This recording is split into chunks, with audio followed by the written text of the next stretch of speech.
Bonjour tout le monde, je m'appelle Sadia Beik et je suis coordonnatrice de programme pour la succursale de l'Ontario. Bienvenue à ce webinaire intitulé Planification familiale, outils, histoire de succès et stratégie d'adaptation. De faire la session d'aujourd'hui, j'aimerais marquer un temps d'arrêt pour réfléchir à quelque chose. Nous avons La Fondation du Rhin du Canada reconnaît que nous avons des succursales dans plusieurs endroits au Canada. C'est un plaisir pour nous de pouvoir travailler sur ces territoires. La Fondation canadienne du Rhin souhaite remercier nos commanditaires pour la série de webinaires de 2024. Accentura, Amgena, AstraZeneca, GSK et Atsuka. Leur soutien nous permet de tenir des conversations élargies, courageuses et braves. Les informations partagées au cours de ce webinaire sont à jour en date du 8 octobre 2024. Les informations partagées au cours de ce webinaire ne sont pas destinées à remplacer un diagnostic médical. Ce sont des informations générales.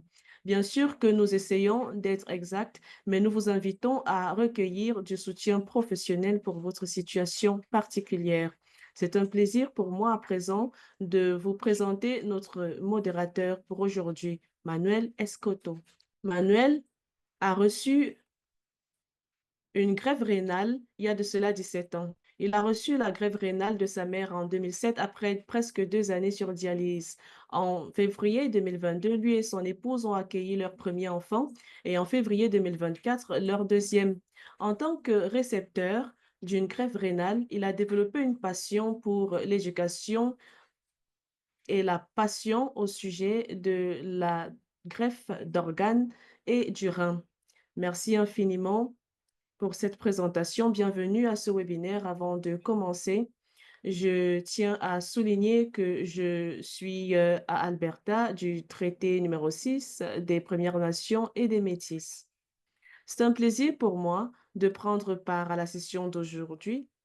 Pour ceux qui auraient manqué les sessions précédentes, j'étais panéliste en juin de cette année, au cours de laquelle j'ai partagé mon expérience autour de la planification familiale. J'ai partager mon expérience de ce parcours avec mon épouse suite à ma greffe rénale. Et je remercie la succursale de l'Ontario de m'avoir invité à prendre part à cette session en tant que modérateur. Bien sûr, je ne serai pas la star aujourd'hui. Sur ce, je vais inviter notre première panéliste qui est Dr. Sandra Demansky. Dr. Demansky est néphrologue et scientifique à l'Université de Calgary. Son programme de recherche est axé sur la compréhension des relations complexes entre la santé reproductive, les maladies cardiovasculaires et les maladies du rein et financé par la Fondation canadienne du rein. Les intérêts cliniques du docteur Doumanski s'axent autour des questions relatives à la santé reproductive chez les personnes vivant avec des maladies rénales chroniques. Docteur Doumanski est membre de l'Association canadienne de santé cardiaque pour les femmes. À vous, docteur Doumanski. Merci infiniment pour cette belle présentation. Merci infiniment à la Fondation canadienne du Rhin de m'avoir invité à prendre la parole aujourd'hui. Merci à tous les participants et à toutes les participantes. C'est un plaisir pour moi d'être panéliste et je ne suis qu'une petite partie de ce panel. Je m'attends également à prendre des autres. Prochaine diapositive. C'est un plaisir pour moi de discuter avec une audience bien diversifiée d'une question qui me tient à cœur. En tant que directrice de l'initiative Rich Initiative, j'ai passé mes années de néphrologue à aider les personnes à faire leur planification familiale pour ceux qui souhaitaient commencer une famille. En tant que scientifique, j'ai développé de nouvelles connaissances qui rendent la planification familiale plus facile et plus sécuritaire pour les personnes souffrant de maladies rénales. Aujourd'hui, nous n'avons que quelques minutes à passer ensemble, donc ma présentation sera surtout un aperçu. Nous espérons qu'avec les histoires personnelles partagées par les patients et les questions et réponses, nous pourrons étayer davantage cette présentation. Je vais commencer par faire clause de non-responsabilité. D'abord, ma présentation reflète mon point de vue personnel, mais pas celui de la communauté scientifique du Canada. Deuxièmement, je dois être claire, étant donné que nous sommes au Canada et que les programmes sont provinciaux, chaque programme néphrologique diffère d'une province à une autre. Bien sûr, je vais apporter la touche de l'Alberta, mais vous pourrez mettre cela dans votre propre contexte provincial. Prochaine diapositive. Avant de commencer, je souhaite reconnaître que je suis à Calgary. Je vis et je travaille sur les territoires traditionnels et présents des Pieds Noirs et du traité numéro 7, qui inclut les Premières Nations Siksika, Pikuni, Kainai, Tsuut'ina et Stoney Nakoda. Je reconnais également que la ville de Calgary est également la patrie de la nation métisse d'Alberta des districts 5 et 6. Prochaine diapositive. Je tiens à vous rappeler que si vous souhaitez avoir des ressources, celles sont disponibles sur le site web de la Fondation canadienne du Rhin. Si vous souhaitez avoir des informations sur un début de grossesse ou comment fonder votre propre famille, si vous souhaitez avoir des informations sur comment la planification familiale affecte votre santé du rein, vous pouvez également vous tourner vers ces ressources. Nous allons commencer à parler de comment vous pouvez commencer votre parcours de planification familiale avec, sans inquiétude. Avant cela, je tiens à me, r- à me, à m'assurer que nous sommes sur la même ligne de compréhension. La santé reproductive est définie comme un état de bien-être physique et mental. Il ne s'agit pas uniquement de l'absence de maladie dans toute notre anatomie reproductive et de fonctionnement. Ainsi, la santé reproductive inclut la planification familiale et il est important de noter que ceci est non seulement un privilège, mais aussi un droit. Les personnes devraient avoir la possibilité de s'épanouir et de se reproduire et en particulier devraient avoir la liberté de choisir le quand et le comment de leur reproduction. Ce qui est important parce que ce sont des éléments qu'il faut garder à l'esprit lorsqu'on entame un parcours de planification familiale. Prochaine diapositive. À quoi ressemble le processus de planification familiale lorsque vous vivez avec une maladie rénale chronique? C'est une question qu'on me pose tous les jours et une question assez difficile parce qu'elle varie d'une personne à l'autre.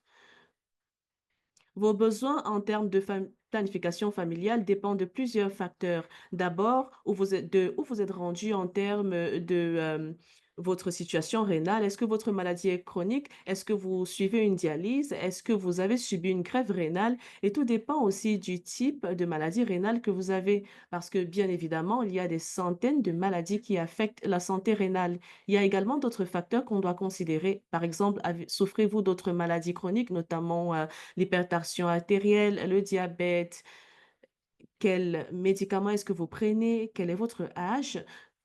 Tous ces facteurs déterminent le programme de planification familiale adapté pour vous.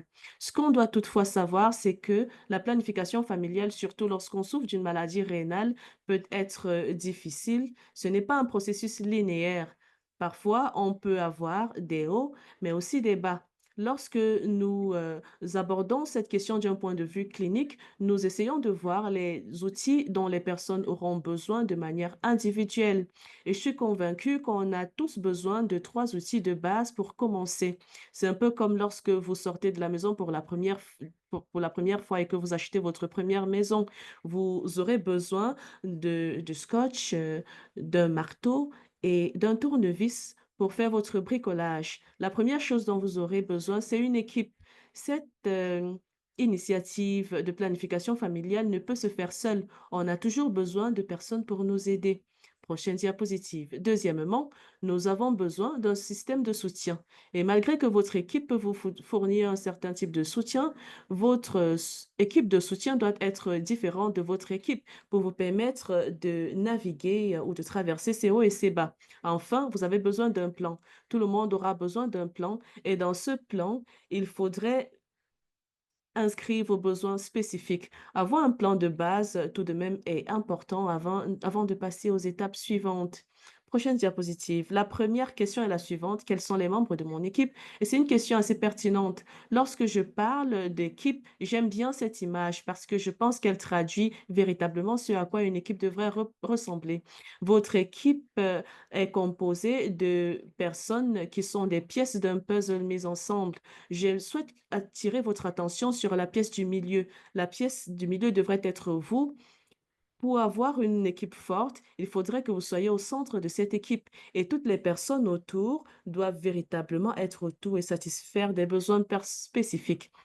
Quels sont les membres de votre équipe? Je l'ai dit à plusieurs reprises, vous ne devrez pas être surpris. Ça varie d'une personne à l'autre, mais je vais vous montrer les membres fondamentaux dont on a besoin pour une planification familiale. Vous avez d'abord besoin de votre néphrologue qui est votre médecin du rein. Ça peut être votre propre médecin du rein.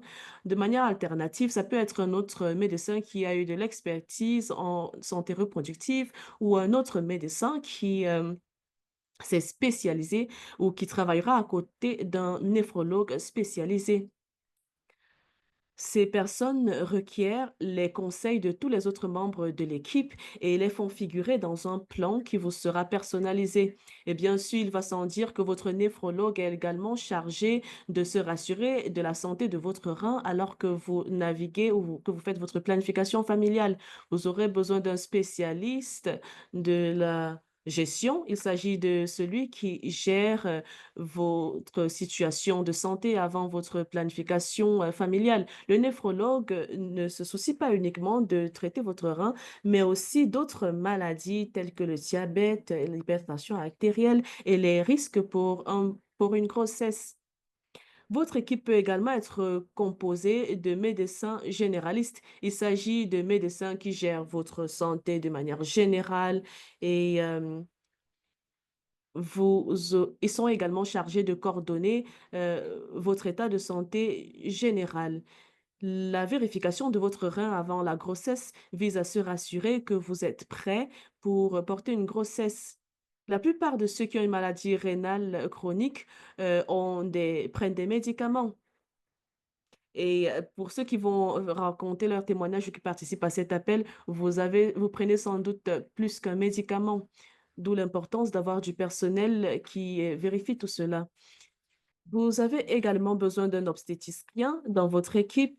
Il s'agit de ceux qui vérifient les risques liés à votre grossesse, y compris l'obésité. Et les obstétriciens sont chargés de suivre votre processus de grossesse, le développement du fœtus pour se rassurer que vous soyez tous en santé. Enfin, un autre membre de l'équipe est le médecin spécialisé en fertilité ou un spécialiste de la fertilité.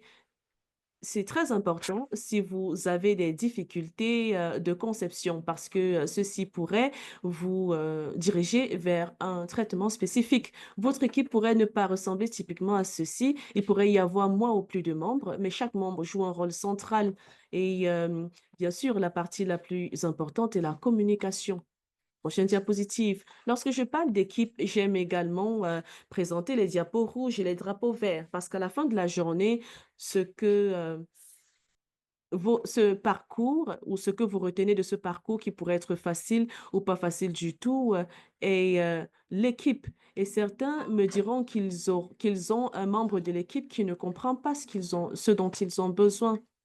Raison pour laquelle je dis toujours aux gens qu'un drapeau rouge serait si vous avez un membre de l'équipe qui ne choisit pas ou qui choisit de ne pas s'impliquer dans votre parcours de planification familiale ou qui vous dit: «Je ne souhaite pas que nous ayons cette conversation parce que, il serait, impossible que vous conceviez un enfant». Ceci est un drapeau rouge. Avoir plutôt un membre de votre équipe qui vous dit: «Oui, allez-y, ayez une grossesse» ou qui, du moins, est prêt à tenir cette discussion avec vous serait, par contre, un drapeau vert.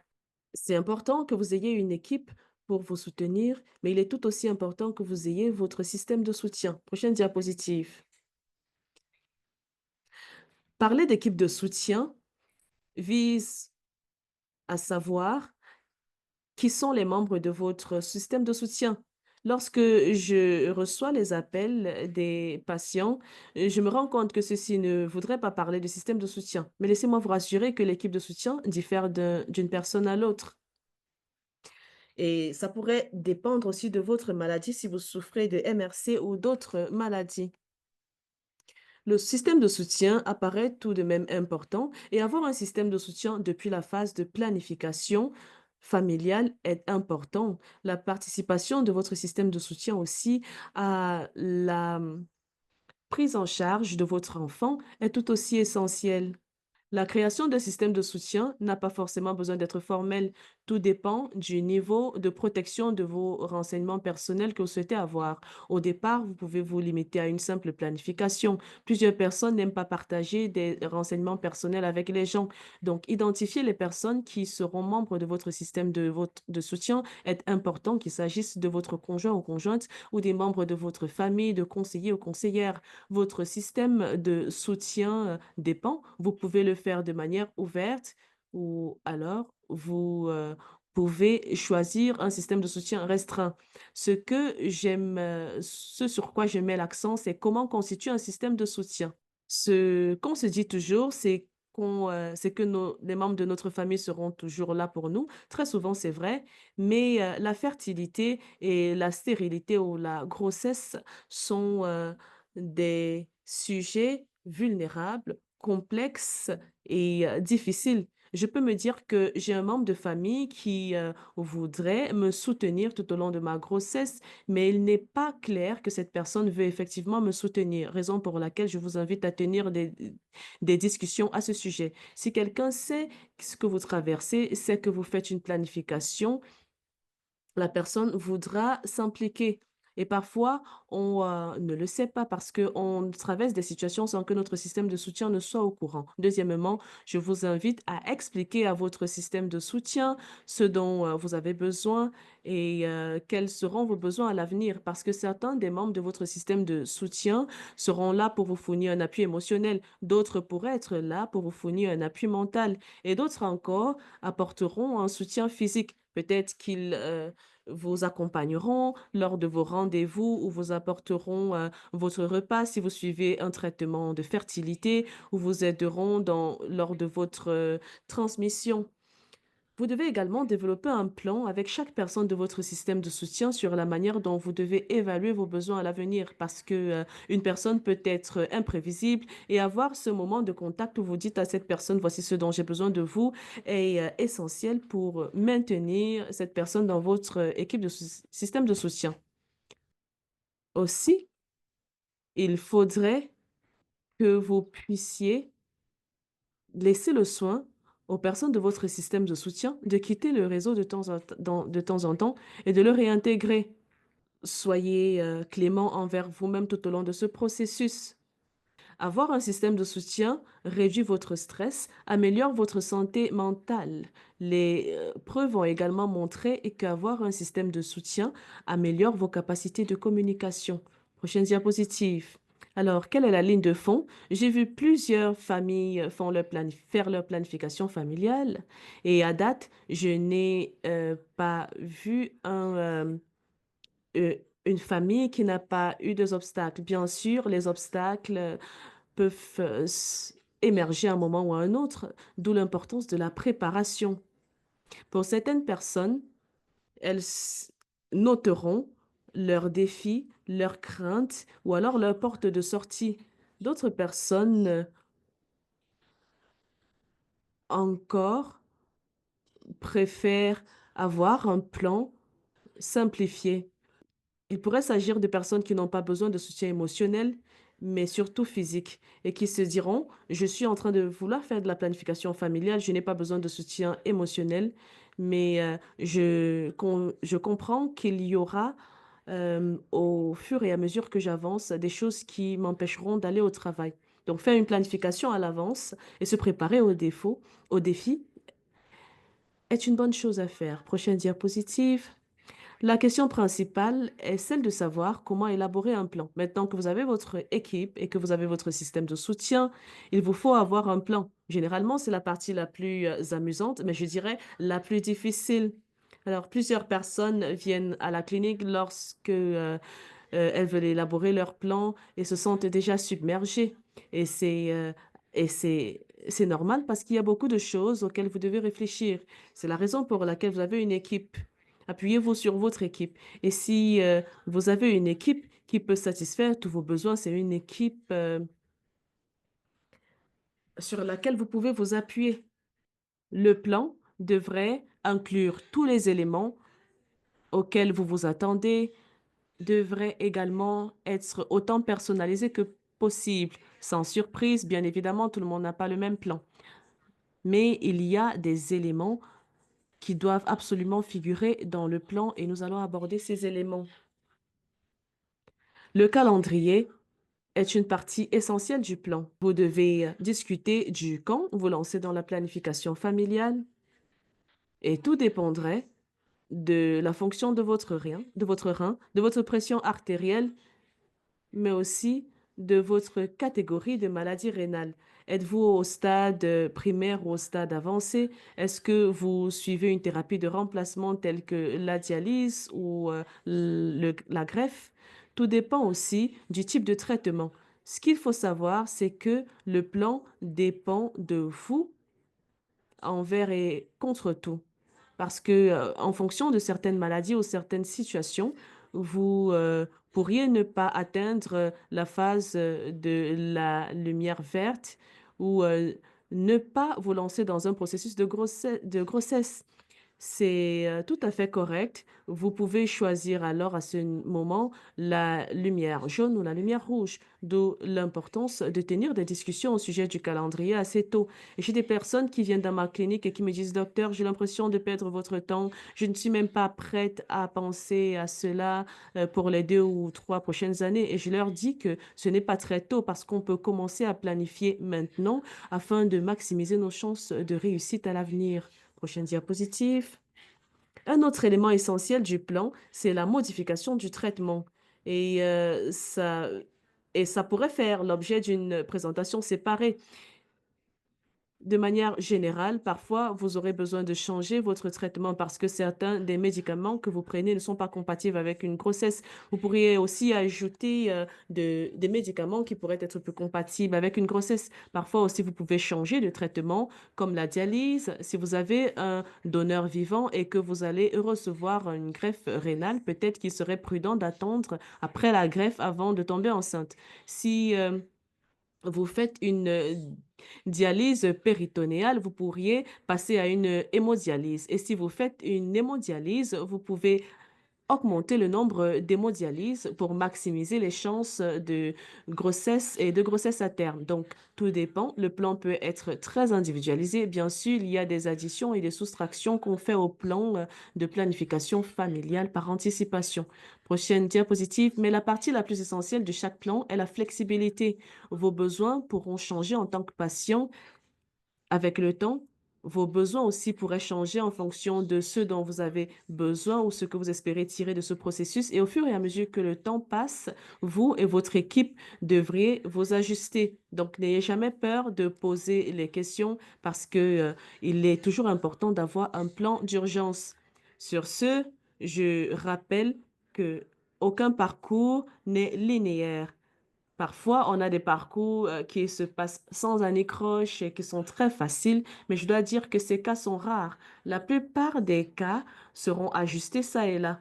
Et aussi, on s'est rendu compte que les personnes qui vivent avec une maladie rénale, hommes comme femmes, on- sont plus exposées au risque d'infertilité comparé à ceux qui sont relativement sains. Donc, ce que vous devez faire, c'est que vous devez réfléchir à l'avance. Et parfois, on vous aide en clinique.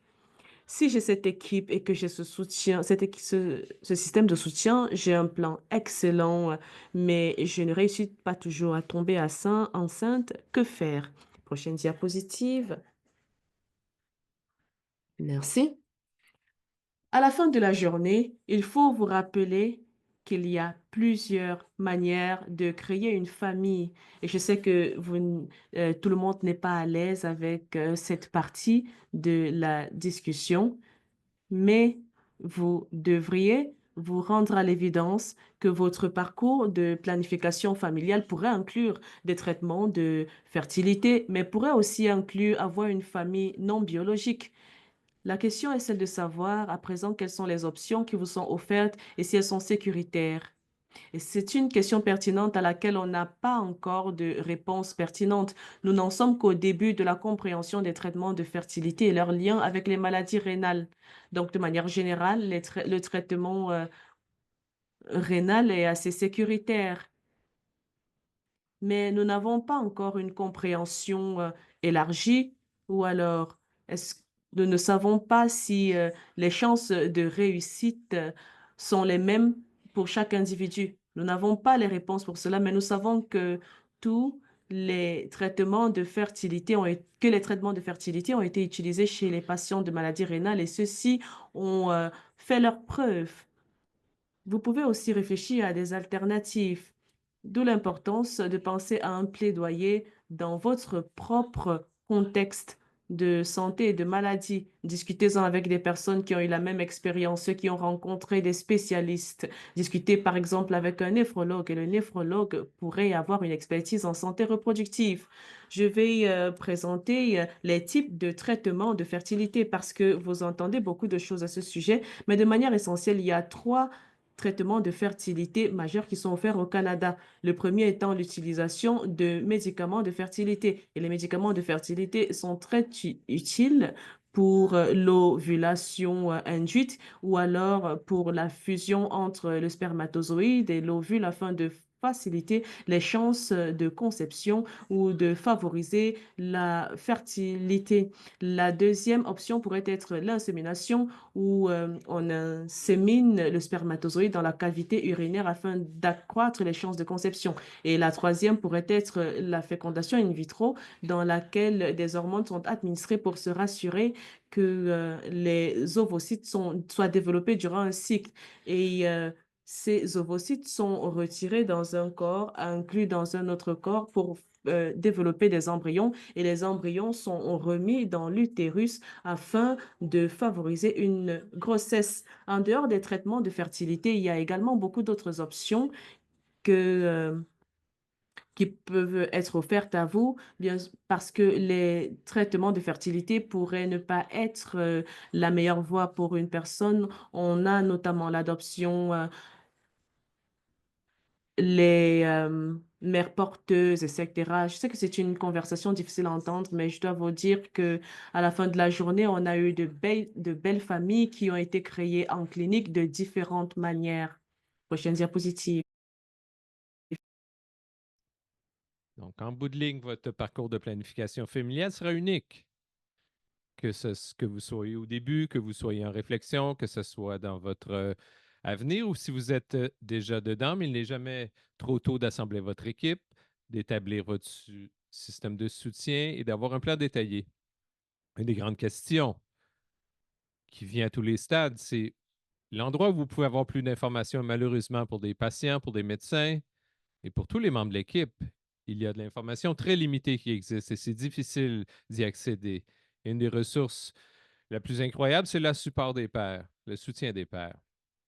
Et la Fondation du Rhin a annoncé la venue d'un nouveau groupe de soutien, Kidney Connect. C'est un groupe virtuel. On peut le joindre gratuitement. Vous pouvez parler des expériences avec d'autres personnes, avoir du soutien avec des pairs et aussi en apprendre davantage de la part d'experts. Donc, on espère donc que l'équipe de la Fondation du Rhin pourra mettre des informations pour partager ces informations. Sur ce, j'aimerais vous remercier. J'apprécie le temps que vous avez pris pour m'écouter et j'ai très hâte d'entendre les anecdotes de nos panélistes. Merci, Dr. Domanski, pour cet excellent aperçu. Ce que vous avez dit au début, ça m'a vraiment rejoint. Vous avez parlé de santé reproductive et vous avez dit que c'est un droit de décider quand et comment commencer le parcours.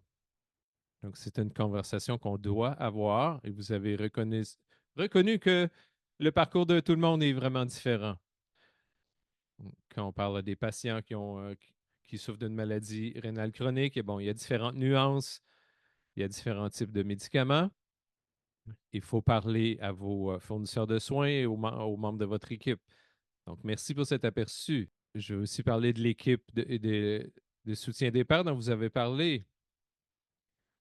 Vous avez dit Oui, c'est exact. Et je me suis dit, c'est exactement ce que ma femme et moi avons traversé. On était davantage du côté privé.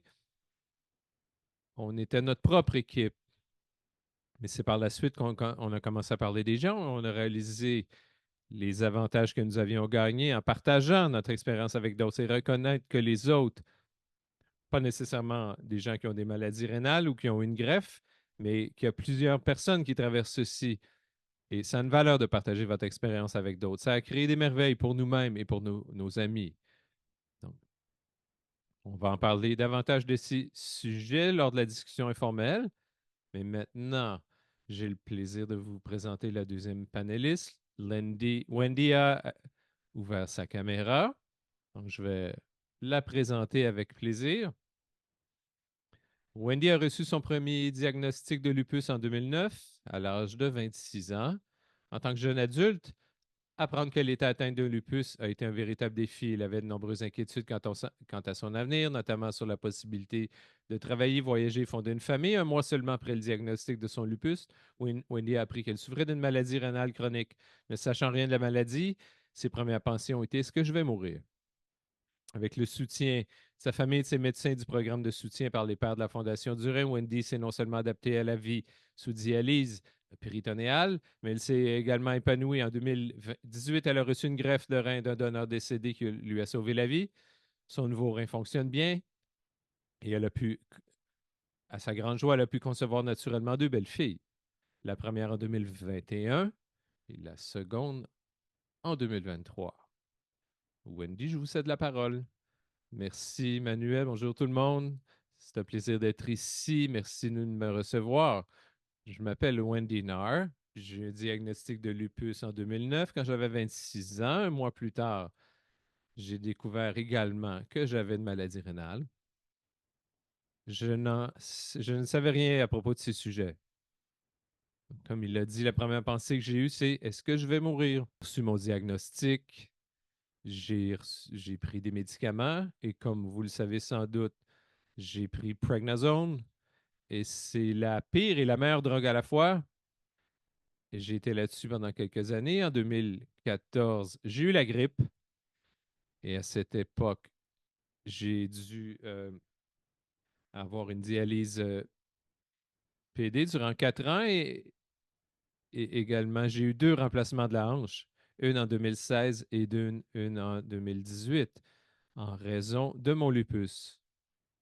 En 2018, j'ai eu ma greffe de rein 3 mois après mon dernier remplacement de hanche. Ça va bien jusqu'à présent, mais en 2018, après ma greffe de rein, donc et en 2020, une semaine avant la COVID et que la ville s'est fermée, on s'est mariés et en 2021, on a eu notre première fille. Elle a maintenant 3 ans. Elle s'appelle Malaika. Et l'an dernier, en 2023, on a accueilli notre deuxième fille qui s'appelle Marley. On a surmonté toutes ces luttes, ces tribulations donc, à travers ces maladies. J'ai appris énormément de choses. La Fondation du Rhin a été d'une précieuse aide. A agi en tant que mentor pour moi et m'a aidé à découvrir qui j'étais en tant que patiente et pour m'aider à devenir une mère et aussi aider d'autres patients et patientes quand ils apprennent qu'ils ont des maladies rénales. À l'heure actuelle, je fais partie d'un groupe où, où j'anime avec un autre facilitateur et on fait la même chose qu'on est en train de faire à l'heure actuelle. On aide des futures mères qui ont des maladies rénales pour qu'ils puissent avoir leur propre parcours et devenir des mères et découvrir ce qu'elles peuvent faire dans leur parcours dans le fait de devenir une mère. Merci. Merci, Wendy. Donc, j'aimerais vous féliciter pour votre greffe pour Malaika et Marley. Je lisais votre présentation et ça m'a vraiment touché. On y a tous songé et on a traversé différents stades et sans égard au stade où vous êtes rendu, dans vos maladies ou dans votre insuffisance. Donc, on apprécie votre vulnérabilité, on apprécie le partage parce que ce n'est pas toujours facile à partager. Encore une fois, on va élaborer un peu plus sur ces éléments durant la conversation, mais maintenant, on va accueillir notre deuxième panéliste, Nada Khan. L'histoire de Nada a commencé lorsqu'on lui a diagnostiqué un syndrome FSGS à l'âge de 19 ans. Grâce à des médicaments et des examens annuels chez son néphrologue, elle a pu éviter la dialyse. Nada s'est mariée en 2015 et quelques mois plus tard, on lui a demandé de commencer la dialyse. Un mois plus tard, Nada était enceinte de son premier enfant, un garçon. Malheureusement, en raison de sa naissance prématurée et d'autres complications, il est décédé 6 mois après sa naissance. Sous l'œil attentif de son médecin et après de nombreuses consultations, Nada a conçu son deuxième enfant en mai 2016.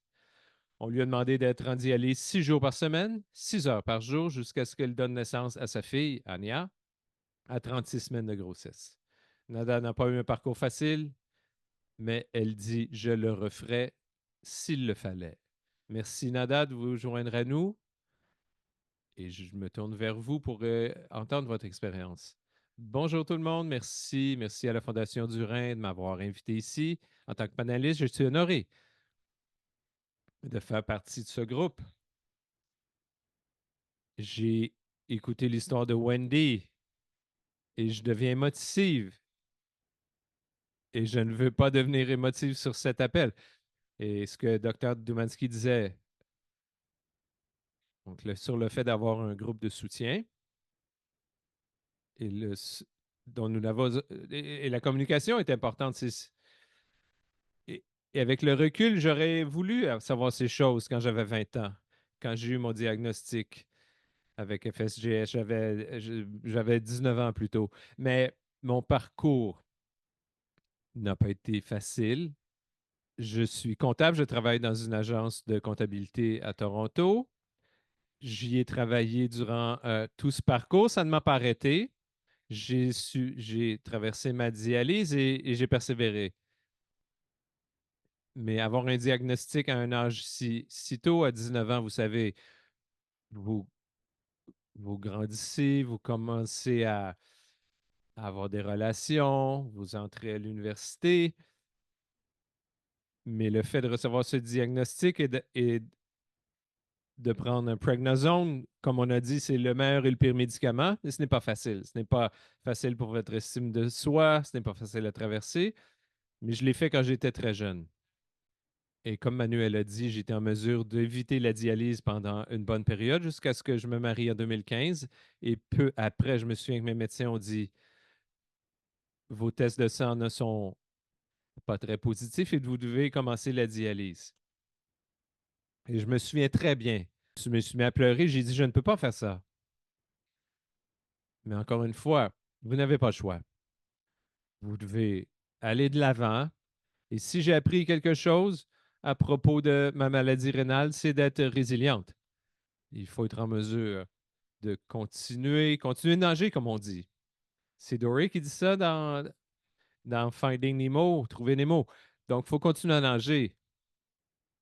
Et ça m'a montré à être résilient peu importe la situation auquel je fais face. J'ai subi de la dialyse durant 8 ans, mais même avant la dialyse, je voulais prendre un détour et de vous parler. Donc, mon néphrologue, pour quelconque raison, ça n'a aucun sens pour moi maintenant, mais je me souviens qu'il a insisté. Et le néphrologue a dit, vous ne pourrez pas tomber enceinte. Et dites-le à votre fiancé. Et je me suis dit, oui, oui, certainement, peu importe, mais il m'a demandé, avez-vous parlé à votre fiancé à propos de le fait de ne pas pouvoir tomber enceinte? Et j'ai dit, oui, je vais lui parler. Et je me suis revenu de Niagara Falls et je pleurais dans l'auto. Il a dit, qu'est-ce qui s'est passé? Il dit, je ne pourrais pas tomber enceinte. Il dit, ben ça va. J'ai dit, tu peux me laisser si tu veux, mais je ne pourrais pas avoir d'enfant. Il dit, non, non, ça va, je te marie pour toi et on abordera cet obstacle plus tard. Et avec le recul, j'aurais aimé en savoir plus à propos de la Fondation du Rhin. J'aurais aimé connaître des gens comme Dr. Demansky et Dr. Hadana qui prenait soin de moi à l'époque, parce qu'il y a un tout nouveau monde dont j'ignorais l'existence. Et quand on m'a appelé la semaine dernière pour être panéliste, j'ai sauté sur l'occasion parce que je sens que on ne partage pas ce message suffisamment. Et pour ma part, je ne le savais pas moi-même. Et je veux passer le message sur le fait qu'avoir un problème rénal, ce n'est pas la fin du monde. Il y a une lumière au bout du tunnel, on a simplement besoin d'outils et des ressources pour être en mesure de le faire. Et c'est exactement ce que ce webinaire euh, accompli. Et je me suis senti seul. Je ne voulais pas dire à personne que j'avais un problème au rein. Et j'ai eu ma greffe l'an dernier. Je pense que 50 ou 75 des gens que je connais ne savaient même pas que j'avais une maladie rénale. C'était à quel point j'avais gardé ça secret. Et ce n'est pas facile à partager, comme on a dit plus tôt. Et des questions sur la santé la reproductive et partager avec les autres, ce n'est pas facile. Mais la communication est importante. Si je reviens à mon propre parcours, donc le médecin m'avait dit, vous ne pourrez pas tomber enceinte. Je me souviens, mon infirmière de dialyse m'a demandé, quand est-ce que vous avez eu vos règles la dernière fois? Et j'ai dit, ça fait 10 jours. Elle a dit, est-ce que vous êtes enceinte? J'ai dit non. Ben, c'est parce que j'ai dit non, mon médecin m'a dit que je ne pourrais pas tomber enceinte.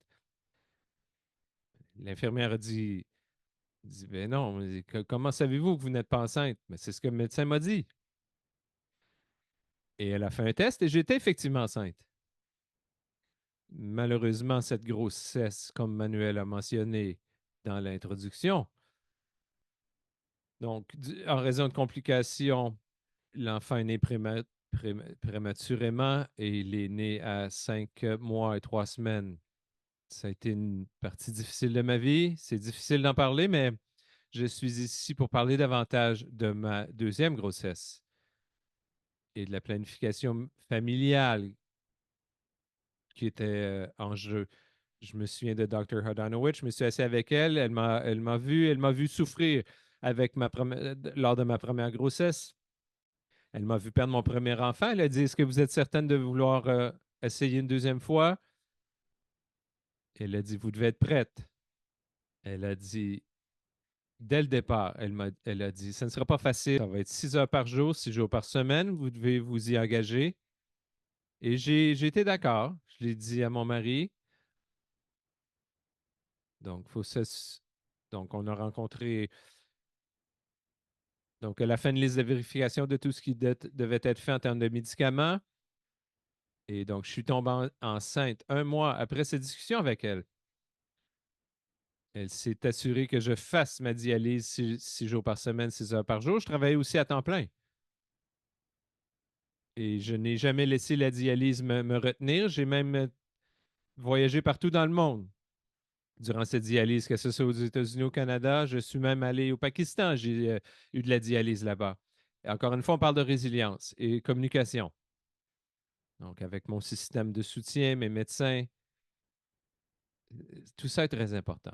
Je voulais aussi simplement partager, et avant de retourner la parole à Manuel, je voulais dire, je veux dire à tout le monde, vous n'êtes pas seul. Posez les bonnes questions qui doivent être posées. C'est important de parler à vos médecins, à votre système de soutien, à votre conjointe, et ne vous sentez pas seul. Il y a quelqu'un qui est là, qui traverse la même chose.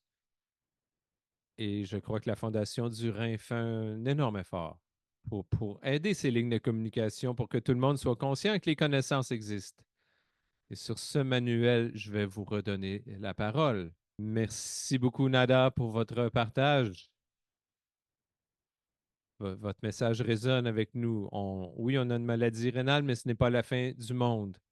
Vous avez voyagé partout dans le monde, vous avez fait des choses, et c'est un message très important. Et ça revient au, au soutien des pairs. Il faut apprendre, il faut savoir que les outils existent, non seulement des professionnels, mais des gens autour de nous. Il faut partager nos parcours et s'aider à trouver différents outils qui fonctionnent pour nous. Merci pour votre partage. Je vais inviter Dr. Dumansky et Wendy d'ouvrir leur caméra maintenant. Et maintenant, on va avoir notre discussion informelle. Donc, ça a été mentionné par les trois, mais ce qui a vraiment résonné, c'est l'idée. Donc, vous avez une maladie rénale, vous pouvez tomber enceinte. J'étais à une conférence le mois dernier, j'ai entendu des patients dire la même chose.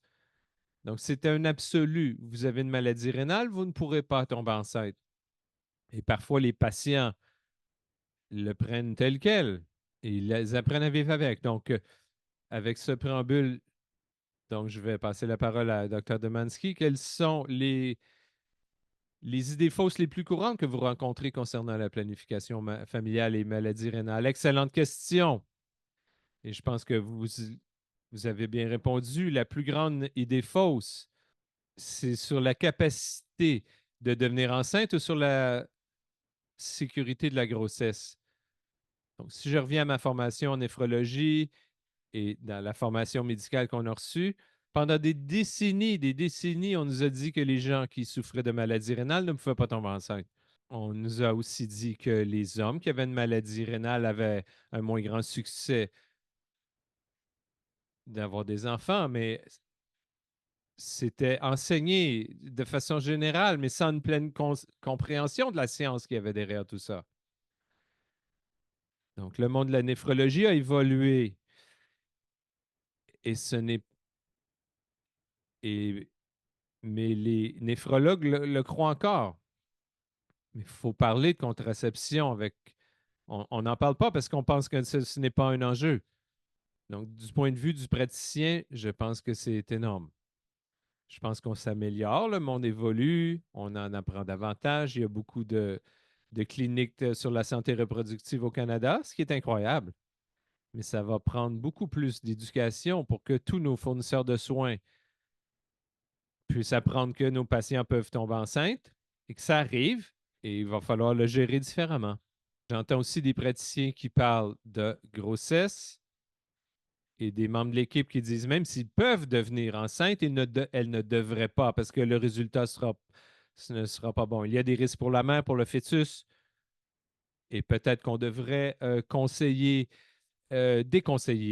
le fait de tomber enceinte. Et au début des années 2000, il y avait une étude très limitée, mais le trois quarts des néphrologues déconseillaient la grossesse pour des gens qui avaient des maladies rénales chroniques. Et je pense qu'il y a plusieurs personnes sur l'appel qui ne sont pas surpris d'entendre ça.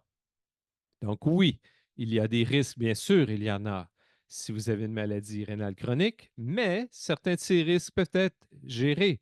Et ça ne signifie pas nécessairement que toutes les grossesses connaîtront des résultats négatifs. On a besoin de travailler avec nos fournisseurs de soins, nos prestataires de soins pour parler de tout le spectre de possibilités et donner de l'éducation sur comment on peut soutenir nos patients. Parce qu'en bout de ligne, je dois croire que les gens ont besoin d'avoir les connaissances.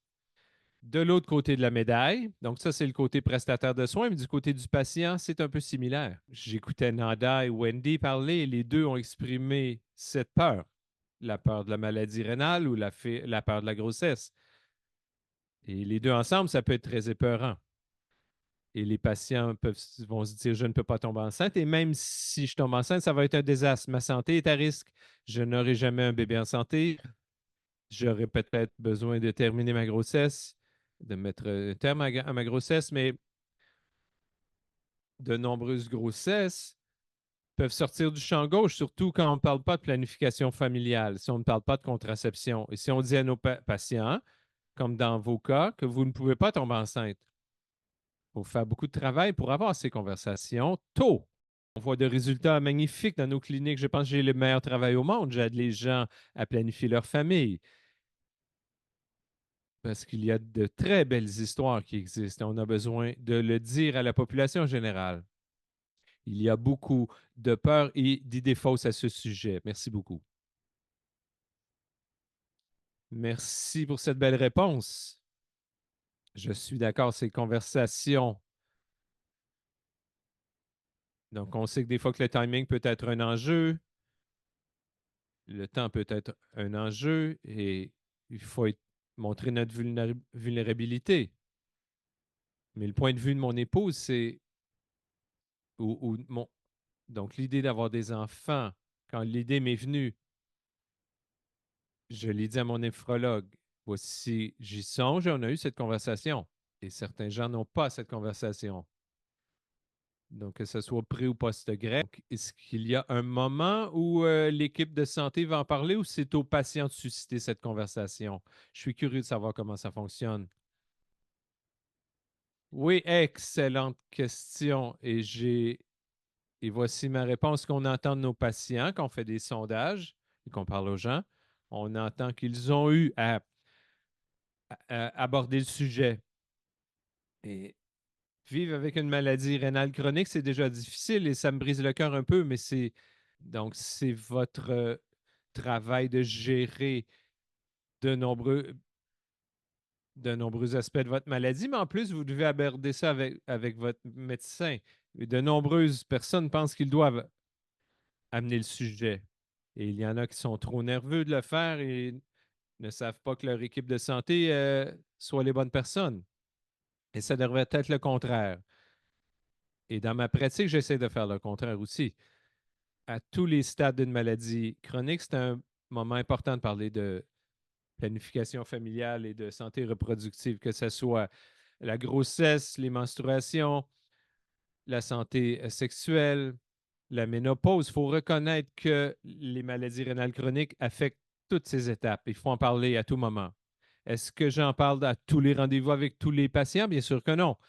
Mais je fais un effort d'essayer de l'aborder avec tous les patients à différents moments dans leur parcours pour normaliser la conversation et aussi pour le laisser savoir que ça va. Vous pouvez revenir si vous avez des questions. J'adore. J'adore mes collègues en gynécologie, mais je ne suis pas gynécologue. Il y a plein de choses que je ne sais pas de ce côté, mais je veux faciliter le parcours pour mes patients. On a beaucoup de travail à faire en tant que dans la communauté de la néphrologie sur le moment d'aborder le sujet et qui devrait l'aborder. On a besoin que nos pharmaciens, nos infirmières, les travailleurs sociaux impliqués. C'est une partie importante de la santé de la vie. Donc, idéalement, il faut l'aborder nous-mêmes avec les patients et dire que c'est correct d'avoir cette conversation, mais en réalité, je pense que ce n'est pas le cas pour la plupart des gens qui ont des maladies rénales au Canada. Merci pour cette réponse. Et c'est très bien dit. C'est un peu comme votre puzzle dont vous avez parlé plus tôt. Donc, ces discussions doivent être intégrales dans la planification familiale. Maintenant, je me tourne vers Nada et Wendy. Et pourriez-vous parler des plus grands défis auxquels vous avez été confrontés dans le cadre de la planification familiale et avec une maladie rénale? Est-ce qu'il y a des outils ou des ressources pour surmonter ces enjeux? Peut-être Wendy d'abord? Il n'y avait pas réellement d'outils. J'ai parlé à mon néphrologue à l'époque et je lui ai dit que je n'étais plus jeune et je ne voulais pas attendre à la dernière minute. Ils m'ont référé à Dr. Michelle Ledenowicz et je suis allé la voir il y a très longtemps. Avant ma greffe, elle m'a tout expliqué et j'en suis ressorti avec plus de connaissances, mais j'étais attristé par le fait qu'il voulait que j'attende un an après ma greffe. Et, et j'ai attendu presque 2 ans après ma greffe pour commencer. J'étais déçu de ne pas pouvoir commencer quand j'ai voulu, mais on m'a conseillé de faire de l'hémodialyse et je savais que ce n'était pas la direction que je voulais prendre, mais si il avait fallu, je l'aurais fait pour voir si j'étais en mesure de concevoir. Donc voilà.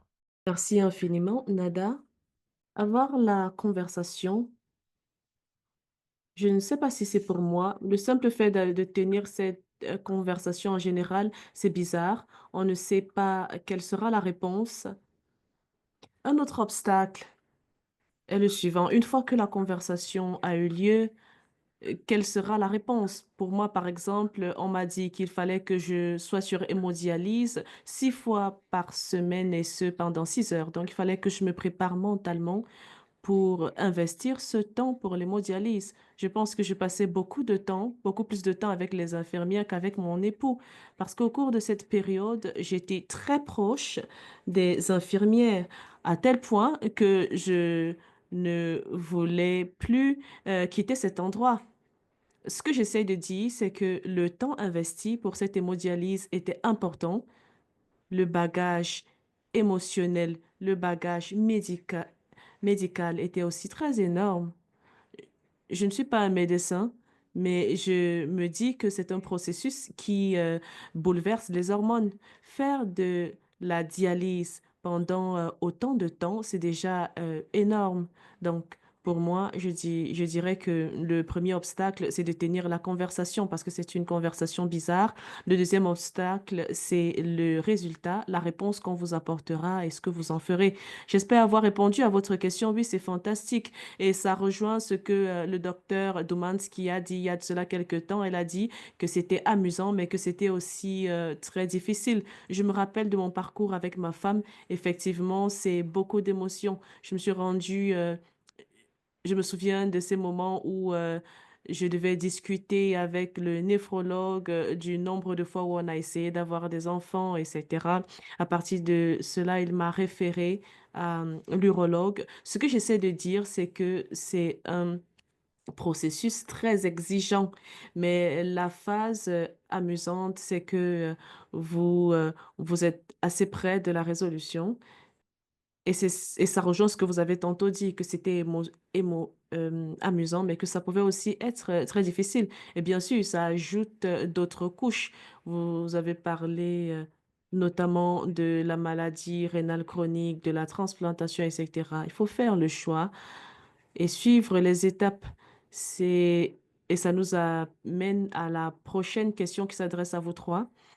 Quel est le rôle de la santé mentale dans la planification familiale? On a tantôt parlé du soutien, on a parlé aussi du point de vue du patient, on a parlé des soutiens disponibles avec l'équipe médicale ou l'équipe familiale, etc. Est-ce que une personne voudrait prendre la parole? Pour moi, le système de soutien doit être quelqu'un qui vous est très cher. J'aurais espéré avoir rentré Dr. Domanski plus tôt parce que ce n'est pas à n'importe qui que vous parlez. Il faudrait que ce soit quelqu'un qui est proche de vous et quelqu'un avec qui vous vous sentez à l'aise de tenir ces conversations parce que ça, ce sont des aspects très privés de votre vie. On peut en parler avec son conjoint ou sa conjointe parce qu'on sait que c'est notre âme sœur et parfois même c'est difficile. Raison pour laquelle ce que moi je retiens, c'est qu'il faudrait de la communication, qu'il s'agisse de communication ouverte avec votre système de soutien. Il peut s'agir de votre conjoint ou conjointe, de votre frère ou sœur, de vos parents et de manière plus spécifique, votre médecin. Il faudrait que vous soyez assez à l'aise de discuter de ces choses avec votre médecin. Parfois, si je n'étais pas à l'aise d'en parler avec mon médecin et que j'étais à côté de l'infirmière, je pouvais lui dire, est-ce que s'il te plaît, tu peux demander à mon docteur telle chose? Et elle me disait, mais tu es près de ton médecin, pourquoi tu ne poses pas la question directement? Et moi, de lui dire, je suis embarrassée de poser la question moi-même. Il faut savoir que vos médecins sont là pour vous. Ils ne peuvent pas vous poser des questions inconfortables. Parfois, si vous n'êtes pas très confortable de discuter de certaines choses, vous pouvez demander un associé. Ce n'est pas pour vous inviter à ne pas être à l'aise de discuter de ces choses avec vos médecins, mais juste pour vous dire que vous avez des gens et qu'il faudrait utiliser ces personnes. Et ce que le docteur a dit lors de sa présentation était très utile. Vous pouvez poser vos questions à votre personnel de santé, obtenir des réponses. Merci. C'est-à-dire que vous mettez l'accent sur le fait de normaliser ces discussions, comme le docteur l'a dit. Il faut normaliser ces conversations, se sentir à l'aise de poser des questions, etc. Docteur Domansky, Wendy, est-ce que vous avez une astuce à partager en ce qui concerne la santé mentale ou quelque chose qui pourrait être utile? Pour moi, un élément que je trouve utile dans le système de soutien, c'est que, il faut trouver quelqu'un avec qui on se sent à l'aise. Moi, par exemple, je n'en parle pas avec ma famille, raison pour laquelle, en ce temps, j'ai trouvé très utile d'en discuter avec mes infirmières et mes médecins. Ça m'a beaucoup aidé à l'époque. J'avais une équipe, formidable. Bien sûr que j'ai encore une équipe formidable aujourd'hui. J'ai pu leur poser des questions et s'il y avait des éléments que je leur demandais et dont ils n'étaient pas sûrs, ils pouvaient me revenir plus tard. Merci beaucoup. Ça me rappelle aussi mon expérience parce que je viens j'ai des origines hispaniques où lorsqu'on atteint l'âge de 30 ans, nos parents commencent à nous poser des questions de savoir si on veut avoir des enfants, si on ne veut pas avoir des enfants. J'aime bien votre réponse parce que ça ressemble à mon contexte. Docteur Domansky, c'est incroyable. J'aime apprendre de l'expérience de Neda et de Wendy parce que j'ai l'impression d'expérimenter la manière dont elles vivent leur système de soutien social. Je ne suis pas une patiente de maladie rénale moi-même, raison pour laquelle j'apprends de comment vous avez pu construire votre système de soutien. J'aime entendre cette expérience selon laquelle vous avez pu discuter avec une infirmière, même comme vous vous sentiez à l'aise d'en discuter avec votre médecin. La grossesse, c'est difficile. La planification de la fertilité, c'est difficile. Élever des enfants, c'est difficile. La maladie rénale aussi, c'est difficile. Donc, si on doit mettre toutes ces pièces ensemble, ça devient encore plus difficile. Comme je l'ai dit, parfois il y a des patients qui viennent à notre clinique et qui sont choqués qu'on passe beaucoup de temps à en discuter parce qu'ils se disent on devrait se limiter à parler de médicaments. En dehors de l'aspect médicamenteux, il y a d'autres aspects. L'objectif ultime étant de préparer les familles au succès ou à la réussite. Je vais un peu parler de la santé mentale de manière plus spécifique parce qu'on sait que la stérilité, surtout lorsque quelqu'un essaie de concevoir, de même que la grossesse, ont des implications sur les troubles de la santé mentale ou sur l'état de santé mentale en général. Même si vous vous sentez très heureux ou heureuse, vous pourriez avoir des symptômes liés à la santé mentale parce que vous passez par une période difficile et c'est correct. Un autre élément qui est important à mentionner dans la discussion sur la santé mentale, c'est que vous n'avez pas besoin de le faire seul. Votre système de soutien et votre réseau pourraient ne pas être les personnes vers qui se tourner. Parfois, traverser ces moments difficiles, ces moments complexes, pourraient vous pousser à trouver un soutien plus formel. Et ça pourrait être votre travailleuse sociale du Rhin, un psychiatre.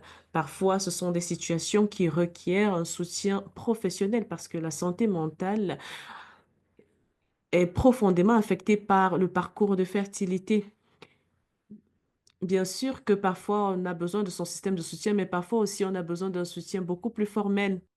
Et pour conclure, pour répondre ou réagir à ce que Nada a dit sur l'importance d'avoir une équipe, de discuter par exemple avec son infirmière d'un sujet dont elle pourrait discuter avec notre médecin. Il y a plusieurs personnes dans ces appels qui m'ont rencontré. Je viens d'un centre spécialisé où nous avons plusieurs personnes spécialisées en santé reproductive. Nous avons une clinique spécialisée en santé reproductive. J'ai des membres de mon équipe qui ce qui pourrait ne pas être le cas partout au Canada. Un élément que je reconnais, c'est que nos patients sont soutenus par une équipe élargie et facile d'accès, ce qui est un privilège. Mais beaucoup de personnes qui sont dans des zones rurales ou même urbaines n'ont pas un néphrologue, ou même le néphrologue n'a pas la possibilité de les référer à ces spécialistes qui se focalisent sur ces questions de santé reproductive. D'où l'importance de construire soi-même son équipe. Et je tiens souvent à dire à mon équipe qui est à distance qu'ils ont des options. Nous avons la possibilité de vous fournir une deuxième opinion. Et nos fournisseurs de soins pourrait ne pas avoir toutes les réponses. Moi, par exemple, je n'ai pas toutes les réponses, mais nous avons plusieurs professionnels de la santé dans tout le Canada. Et généralement, le samedi après-midi, je reçois beaucoup d'appels, ce qui ne plaît pas beaucoup à ma travailleuse sociale, mais ce sont des collègues du pays qui essaient de discuter d'idées ou alors des collègues qui n'ont pas de spécialistes en santé reproductive qui posent des questions sur comment aborder la question de la planification familiale avec un patient de la MRC, par exemple. Donc, c'est bien de savoir que votre équipe ne se limite pas à ce que vous voyez. Vous pouvez essayer de vous aider. Nous essayons de nous aider. On va essayer de rendre ce réseau fort, peu importe l'endroit où vous vous situez au Canada. Merci infiniment, docteur Domanski. Et ceci ajoute à la complexité ou aux barrières auxquelles d'autres patients sont confrontés. Ça pourrait être des obstacles géographiques. J'aurais espéré, j'aurais souhaité, et ça peut nous pousser à se dire que j'aurais souhaité faire beaucoup plus de recherches à ce sujet. Au fur et à mesure qu'on communique, on peut identifier ces éléments. Un élément aussi que je retiens est que on a une équipe en fonction de la situation qu'on traverse. On va continuer la conversation, mais je souhaite donner à présent la parole aux participants aussi pour que ceux-ci posent leurs questions. Veuillez écrire vos questions dans la fenêtre des questions et réponses que vous trouverez au niveau de la barre d'outils au bas de votre écran. S'il vous plaît, évitez d'envoyer les questions dans le clavardage parce que avoir les questions rassemblées dans une même fenêtre nous permet de les adresser effectivement ou efficacement aux personnes qui doivent répondre. Donc, je vais vous donner quelques secondes ou quelques minutes pour que vous écriviez vos questions dans la fenêtre des questions et réponses et nous allons poursuivre avec la conversation. Je vérifie rapidement la fenêtre de questions et réponses. Je pose la première question. Quelles sont les astuces de sécurité qu'on peut adopter une fois qu'on a eu un enfant après avoir subi une greffe rénale? Est-ce que Dr. Demansky veut répondre à cette question? Sinon, Wendy, Neda, vous pourrez apporter des astuces. Je reprends. Quelles sont des astuces que vous pouvez donner à quelqu'un qui vient d'avoir un enfant qui a subi une greffe rénale? Moi, particulièrement, je n'ai pas d'astuces. J'essaie d'être très organisée, donc je fais une préparation à l'avance avant d'aller accoucher mes enfants. Je me rassure aussi d'avoir autant de membres de famille autour de moi pour m'aider. J'ai subi une césarienne. Je ne sais pas si vous savez quelles sont les conséquences d'une césarienne. La rémission est très difficile. Parfois, il me faut jusqu'à un mois pour me remettre sur pied. Donc, je fais beaucoup de préparation. Je fais intervenir les membres de ma famille. Préparez-vous bien pour avoir un bon système de soutien ou des personnes vers qui vous tournez lorsque vous êtes à la maison. Donc, c'est l'astuce que je peux donner. Merci. De mon point de vue, comme Wendy, avec ma seconde grossesse et la première, j'ai eu une césarienne, mais aussi, surtout dans ma deuxième. Le, le côté post-grossesse ne s'est pas bien passé par rapport à ma grossesse. Je ne me sentais pas bien après. Et je faisais beaucoup de rétention d'eau. J'avais de l'eau sur mes poumons. Je me sentais pas bien. Et en termes d'auto-soin, soyez consciente de ce qui est normal pour vous et restez en communication avec votre médecin. J'ai eu des conversations avec mon médecin, des courriels ou des appels, parce elle m'avait averti que je pourrais me sentir comme ça. C'est peut-être en raison de l'hémodialyse, je ne sais pas pourquoi, mais je suis allé à l'urgence quelques fois et on m'a. Mais gardez à l'esprit quelle est votre santé normale et à quel moment vous devez consulter. N'endurez pas de douleur. C'est un système de santé, c'est pour une raison. C'est un conseil. Donc, surveillez votre propre santé et soyez organisé, comme on a dit. Comme Wendy, j'avais des membres de la famille qui s'occupaient de moi et qui s'occupaient de mon enfant plutôt quand quand je n'étais pas en mesure de m'en occuper ou j'étais à l'hôpital. Donc, c'est le genre de conseil. Je ne sais pas si Dr. Dumansky autre chose à ajouter, mais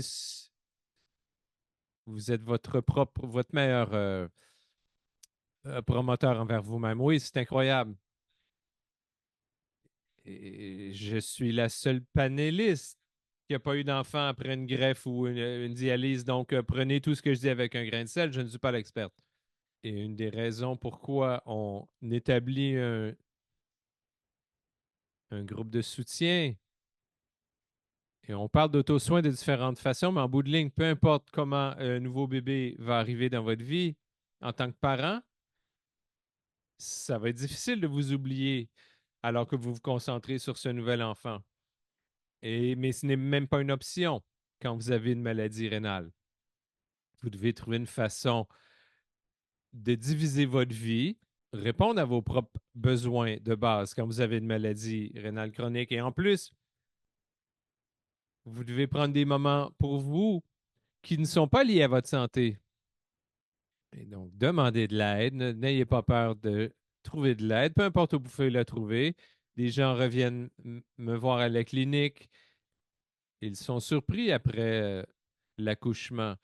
Ils vont dire, je n'avais jamais parlé à mon voisin avant, mais vraiment, il est venu nous aider durant cette période. Donc, continuez de demander de l'aide parce que vous en aurez définitivement besoin. Merci, Dr. Domanski. Prochaine question. La question est la suivante. En plus des conseils d'auto-soin, quels sont les conseils d'auto-soin pour vos partenaires?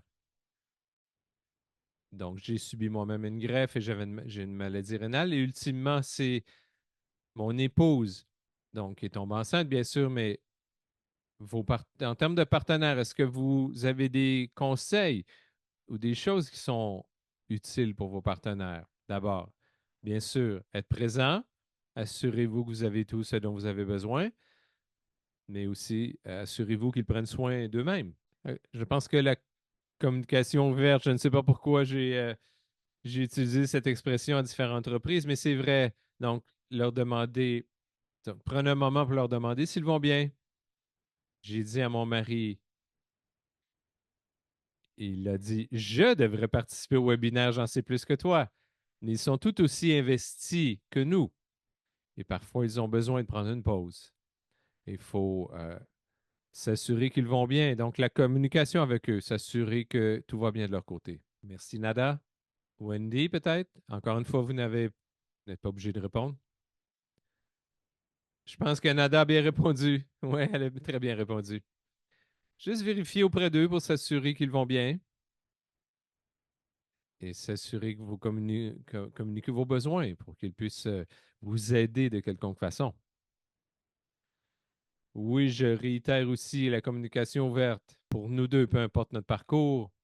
On a travaillé comme une équipe, la communication ouverte à toutes les étapes, s'informer le plus possible. Et j'ai trouvé, pour ma part, que ça a été très bénéfique.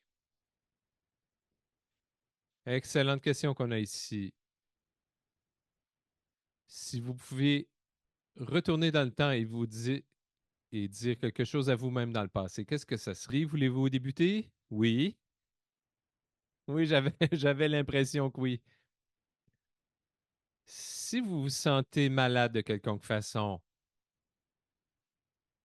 donc, allez consulter. En 2014, quand j'ai eu la grippe, j'étais à la maison durant 2, 3 jours. J'étais absente du travail et de l'école. Et je me sentais bien quand j'étais à la maison, mais dès que je sortais, je sentais que ma respiration changeait et je cherchais mon air. Et je me suis toujours dit, si je suis malade pour plus de 2 semaines, il faut aller à l'hôpital, mais je n'ai pas respecté ma propre règle et j'ai attendu 3 semaines. Et le résultat, c'est que j'ai été à l'hôpital pendant 3 semaines et, et aussi, j'ai eu ma dialyse PD beaucoup plus tôt que prévu. Donc, si vous ne vous sentez pas bien, donc on approche de l'hiver maintenant. Si vous reniflez un peu et que vous ne sentez pas bien, si vous avez une maladie rénale ou toute autre maladie, si vous ne vous sentez pas bien, consultez. C'est la chose que je vais toujours me répéter. Excellent conseil. Nada? Oui, tout à fait. Il faut prendre soin de soi-même. Et si vous avez une règle, il faut la suivre. Il ne faut pas la prolonger les délais. Je vais donner une toute autre réponse. Quand j'ai fait ma présentation, je crois réellement que je me sentais vraiment seul dans mon parcours de maladie avec ma maladie rénale. J'aurais souhaité savoir ce que la Fondation du Rein avait à offrir. J'aurais aimé connaître des médecins comme Dr. Dumansky.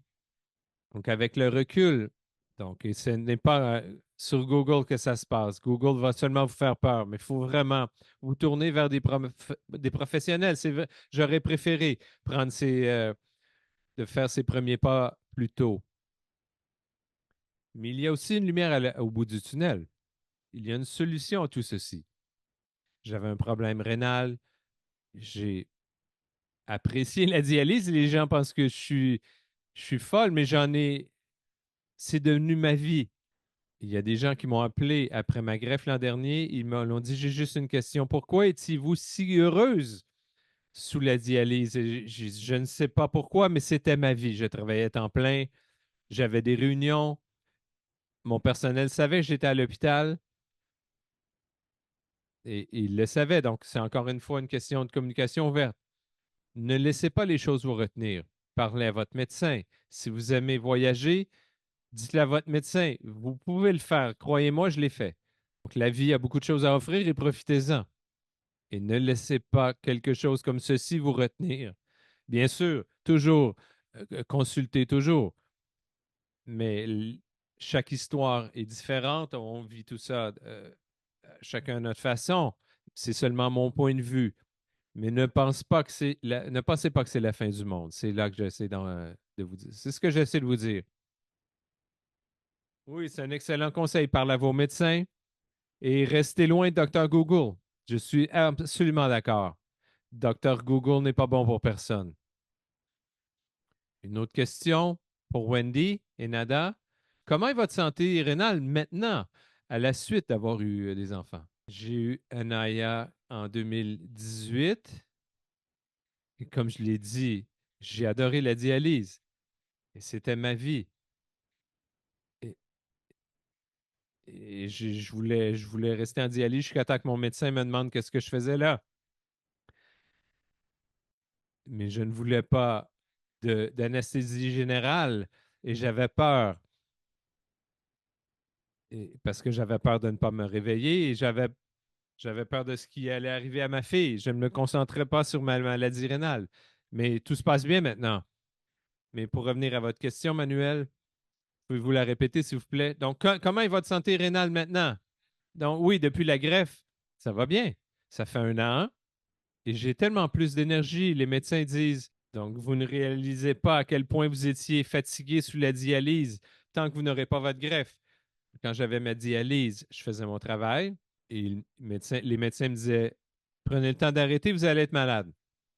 Mais bien sûr, il avait raison. J'ai du mal à admettre qu'il avait raison, mais maintenant, je peux faire 5 fois plus de travail qu'avant sans être malade, sans connaître la nausée. Donc, j'ai célébré mon anniversaire il y a 4 jours. Et vous êtes notre gourou Manuel. Ça fait 16 ans que vous avez eu votre greffe. Donc, on se tourne vers vous. Wendy, ça se passe très bien de mon côté. Comme j'ai dit, donc, après la greffe, j'étais une boule d'énergie et je sautais sur les murs. Et je suis retourné au travail il y a 3 mois. Et jongler avec le travail, les enfants, c'est beaucoup de travail. C'est énormément de travail. Et mon corps me dit que je suis fatigué souvent, mais je persévère. Mais il faut persévérer, sinon on va s'écrouler. Et je me suis joint à beaucoup de groupes, donc, en tant que mentor et facilitatrice. Et Dr. Demansky, vous connaissez peut-être notre groupe sur les soins reproductifs. Et donc, c'est un groupe de soutien. C'est 1 fois par mois avec Michel et c'est pour des femmes et des hommes également, Manuel, qui essaient d'avoir un enfant, qui ont besoin d'un peu de soutien supplémentaire. On est là pour les aider. C'est ce que je fais maintenant et c'est incroyable.